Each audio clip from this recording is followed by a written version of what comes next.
মাটি থেকে ৩০,০০০ ফুট উঁচুতে একটি চলন্ত বিমান আরেকটি বিমানের পেটে দেদারসে ভরে দিচ্ছে হাজার হাজার লিটার জ্বালানি।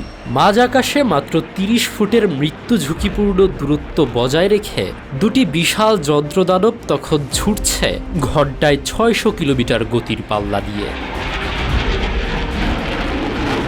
এই পুরো রোমাঞ্চকর প্রক্রিয়াটি মূলত পাইলটদের দক্ষতা আর স্নায়ুর এক চরম পরীক্ষা। দুই বিমানের উচ্চতা আর গতির নিখুঁত সিঙ্ক্রোনাইজেশনে সামান্যতম হেরফের হলেই ঘটে যেতে পারে ভয়াবহ সংঘর্ষের মতো বিপর্যয়।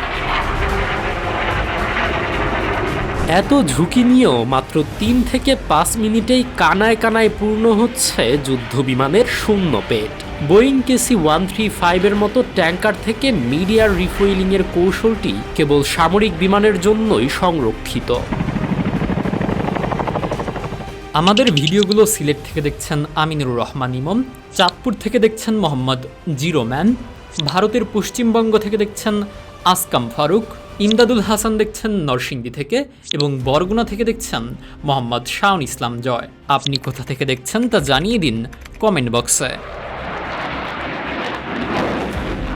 এটি ফাইটার জেটগুলোকে দেয় মহাদেশ থেকে মহাদেশে বিরতিহীন ওড়ার সক্ষমতা। যুক্তরাষ্ট্রের F-16-এর মতো বিমান আকাশে তেল নেওয়ার সময় ফ্লাইং বুম বা শক্ত পাইপ ব্যবহার করে, আর রাশিয়ার সুখোই 30 ব্যবহার করে প্রোব অ্যান্ড ড্রগ বা বাস্কেটযুক্ত নমনীয় পাইপ পদ্ধতি। ট্যাঙ্কার থেকে প্রতি মিনিটে প্রায় ৩,৭৮৫ লিটার তেল ট্রান্সফার হয়। এই প্রক্রিয়া টার্বুলেন্সের চ্যালেঞ্জ সামলেও সম্পন্ন হয় নিখুঁত গাণিতিক হিসেবে, যেখানে সংযোগ খোলার সামান্য স্প্রেটুকু ছাড়া জ্বালানির অপচয় থাকে শূন্যের কোঠায়।